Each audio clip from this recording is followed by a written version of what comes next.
Hello my dear students. So today is the third class on ratio and proportion. This is the last one, right? Already I have covered in the first class, that is what is ratio, what is the difference between ratio and proportion with real life examples, what are the different types of ratio, and few important examples. And in the second video I have covered what is proportion, again the difference between ratio and proportion, a few important properties of proportion, and examples or hands-on on proportion. So this third class I am going to cover the topic what is direct and indirect variation, and the second one is hands-on on or examples on this, right? So what I will suggest, you go through the class 1 and class 2 video of class 1 and class 2, for what the link is given in the description section of this video. So better you go to those videos, it will be easier for you to understand these two. Otherwise you can directly go through if you understand ratio and proportion already, right? So now what is direct and indirect variation? We can say direct and indirect variation or direct and indirect proportion. So what is it actually? Okay. So our first topic is direct proportional, or you can say direct variation or direct proportion. So what is variation or direct proportion? Let's say there are two variables x and y. When x increases, the relationship is like this: when x increases, y also increases. If that is how the relationship it is there between these two variables, then we can say that x, this is the sign, x varies as y. We can say x varies as y, or in a direct proportional, or you can say x is directly proportional to y. That means when x increases, y also increases, right? So this is called direct proportion. Or when you are eliminating this particular symbol, that from here what you can write down, x equals to ky, where k not equals to 0. So this is what direct proportional.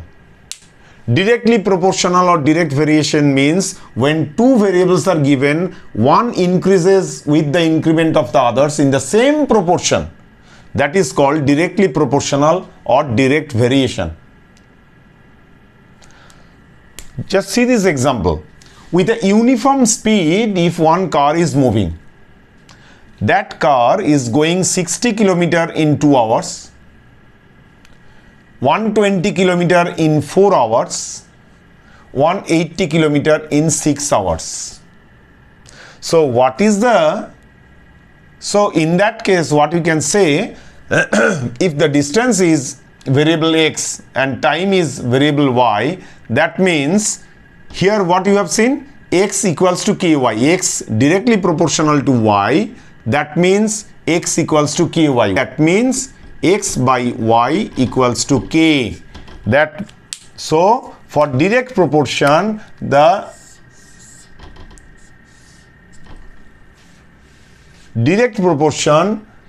ratio of these two variables is constant. X by y is constant. Now we can say where the unit is not same. So I am not saying it is x by y equals to k. You will not say ratio x by y equals to k. That means x equals to k equals to, here it is 60 km by 2 hour. How we measure the speed? Distance by time. So it is 30. That means 30 km per hour. That is the speed. Next one, k is 120 by 4. 120 km by 4 hour. That means it is also 30 km per hour. 4, 120, 30. 30 km per hour. Right?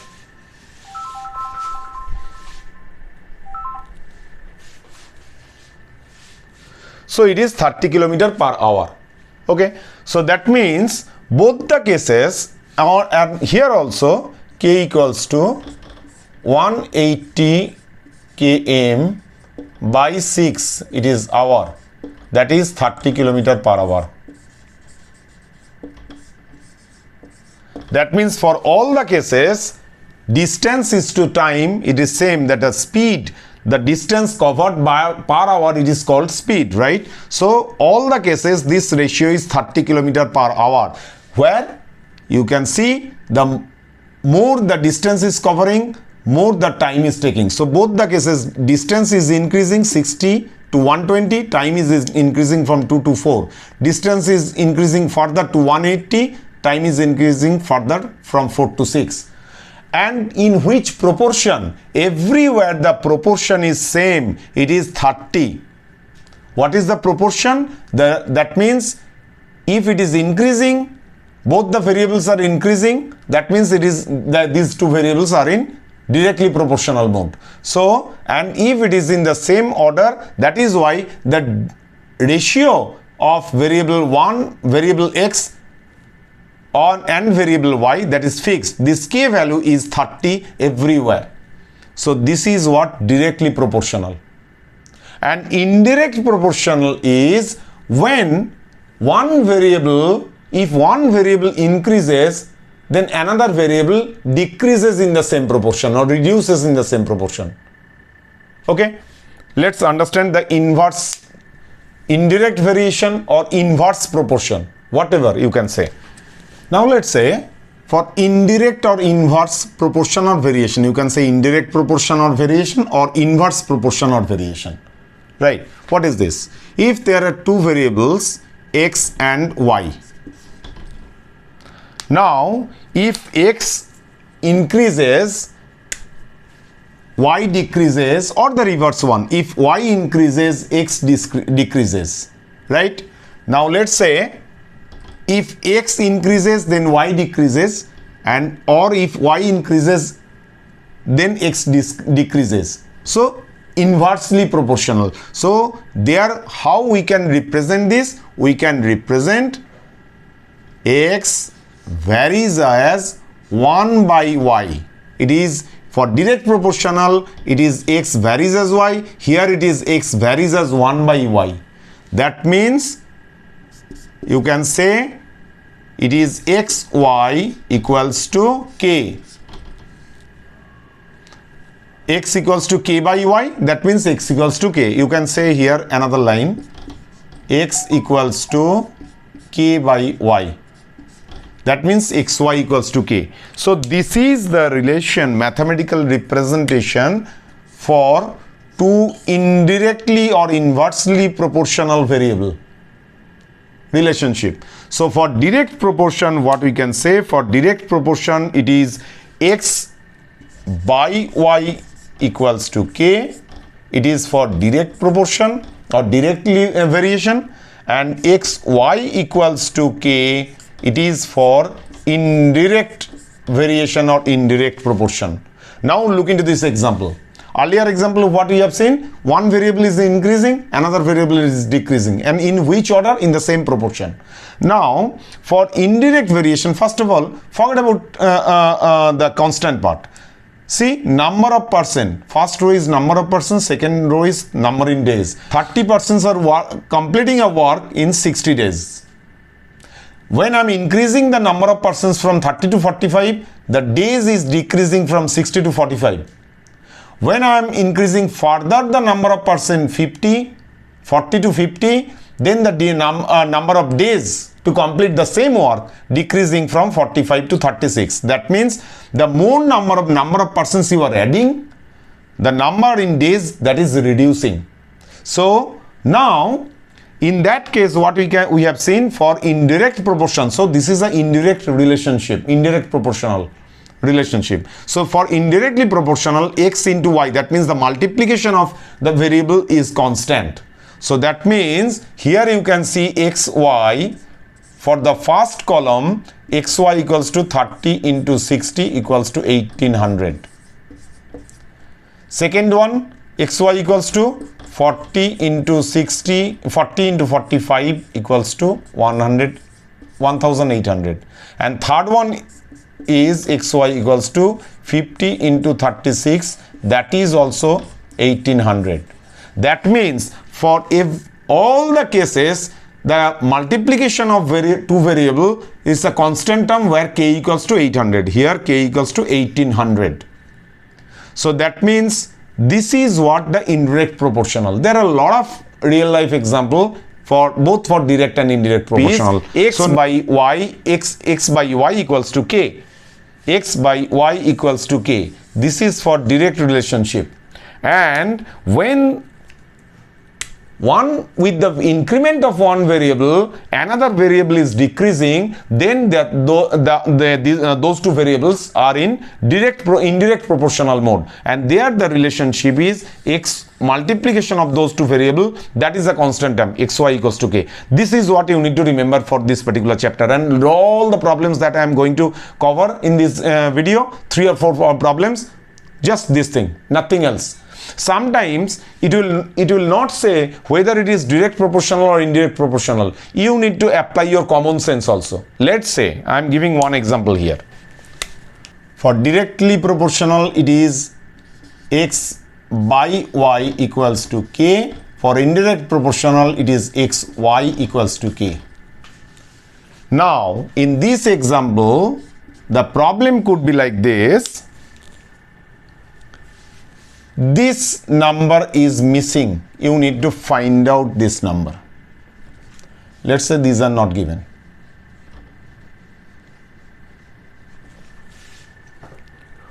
Only here it is, you need to find out the number. So that means if just this table will be given. So what you can see from the on, and you need to apply your sense, if the number of persons required to complete a task in 60 days is 30, then 30 persons will complete a work 60 in 60 days. Then if we increase the number of persons to 40, how many number of days will it take to complete the same work?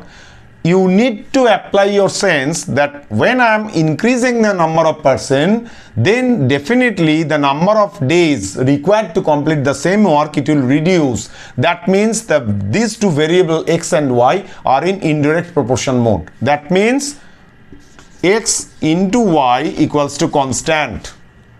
So that means if I assume the number of days, assume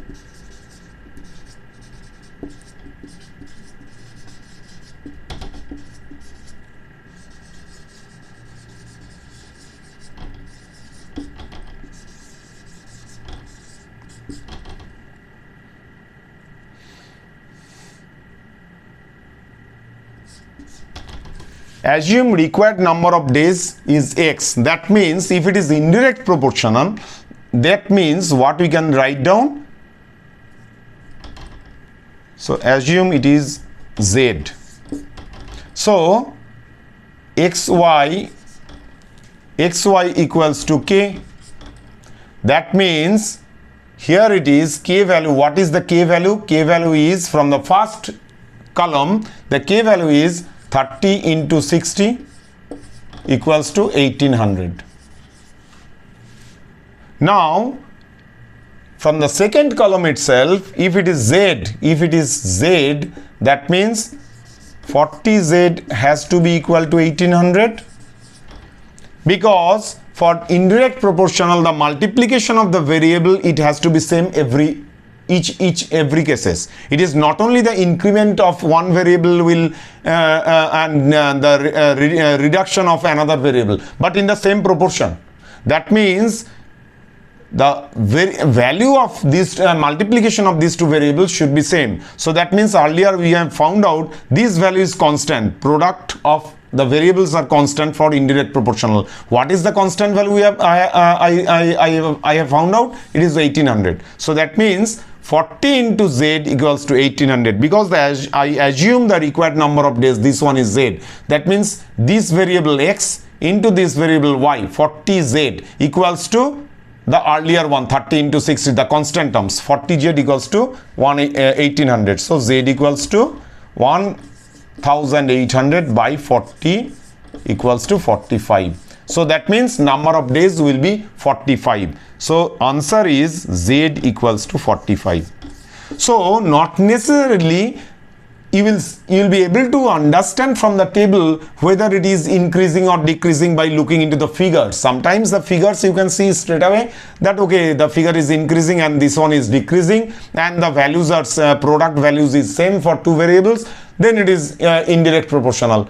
But not always. Sometimes just by looking into the parameter you need to understand whether it is indirect proportional or direct proportional, then you start the solution. So when the number of person increases, definitely the number in days required to complete the same work, it will decrease, it will reduce. That means it's actually indicating it's an indirect proportion. Now if it is saying indirect proportional, that means the multiplication of the variables will be the constant. So you found out the constant term, it is 1800. Now for the second column itself, you can see the variable x is given, variable y is not given, but the product of these two variable is given because this is constant. So this is 1800. So we found out this unknown z, that is 45.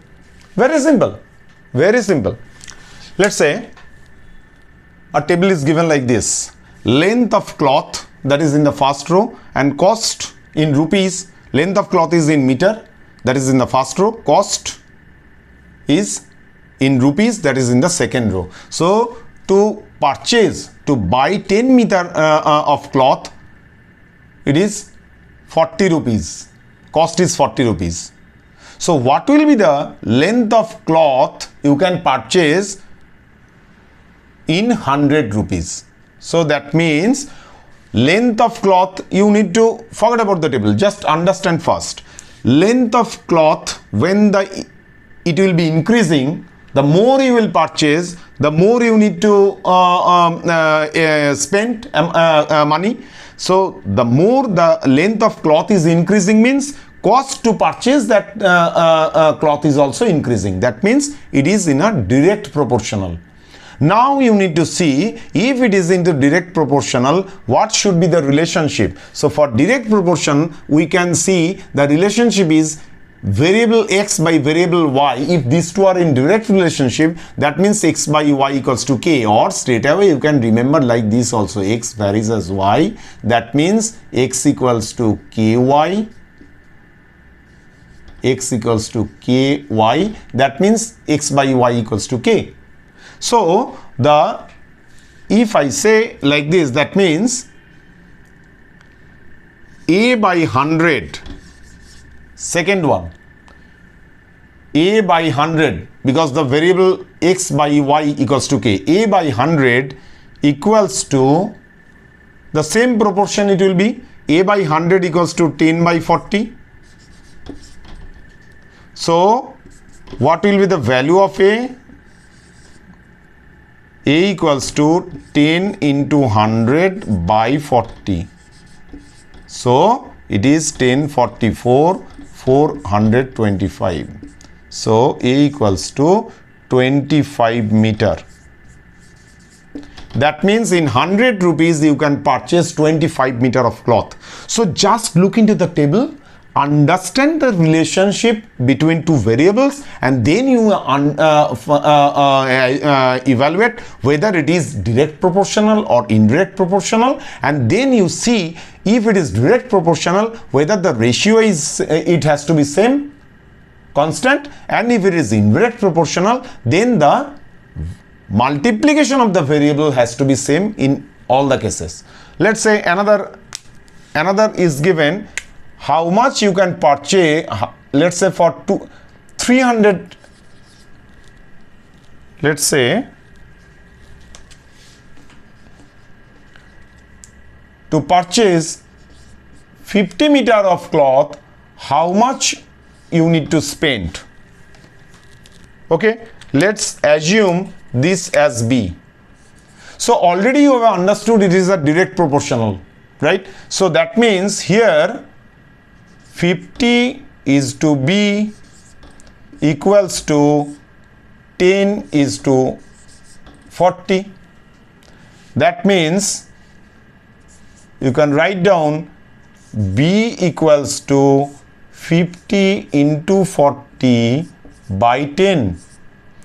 That means 10 5s are 50, 200. So length cost will be 200 rupees. So in any case, you need to understand whether it is a direct relationship or indirect relationship. Accordingly, you just do it. Last example, I will do it here. Let's say this is the table given. Nobody will tell you whether it is direct relationship, indirect relationship. From the table itself, by looking into the figure, by applying your sense, you need to understand whether it is a direct proportional or indirect proportional relationship. Should be. Right? Now, in this example, number of spokes, that is the first row, and second row is angle between a consecutive pair of spokes. So for when in any wheel, let's say in the wheel of your bicycle, if the spokes or any kind of wheel, if the number of spokes for 4, then the angle between two consecutive pair of spokes, it is 90 degree. That means, let's say this is the wheel. Okay, so if there are 4 spokes, this is 1, this is 2, this is 3, this is 4. So what does it look like? All the cases it is 90 degree, 90 degree, 90 degree and 90 degree. Right? Now, if you increase the number of spokes to 6, so automatically what is your common sense says? If you increase the number of spokes, that means the angle between two consecutive pair or two consecutive spokes, it will automatically reduce. It will be reduced. So in the revised one, how, just I am trying to give you the concept. So now this is 6, 2, 4, 6. So it will be reduced. So you need to apply your sense. When the number of spokes is increasing, that means automatically the angle between two consecutive pairs will be reduced. That means it's an indirect proportion relationship. When it is indirect proportion relationship, what is the mathematical representation? That means if it is variable x and if it is variable y, that means xy equals to constant. So now if I assume the required that the angle between two consecutive pairs of spokes, right, angle between a consecutive pair of spokes, that is z, that means what will happen? 6z, the multiplication of these two variables, 6z equals to 4 into 90 degree, that is equals to 360 degree. That means z equals to 360 degree divided by 6 equals to 60 degree. So now this angle will be 60 degree. Earlier it was 90 degree. It will be 60 degree. All the angles will be 60 degree. Right? All the angles 60 degree. That is how you need to understand from the given relationship whether it is a indirect proportional or indirect variation or direct variation or directly proportional. Right? So I hope you understood the concept. If you understood the concept, there is nothing into it. Right? So if you like this video, please click on the like button, or if you want to have this kind of video again and again, please subscribe my channel. But again I say, before you getting into this video, I will suggest you to go through my earlier 2 classes of ratio and proportion, which will give you a fairly good idea about ratio, proportion, and then this variation, direct and indirect variation. Okay, thank you.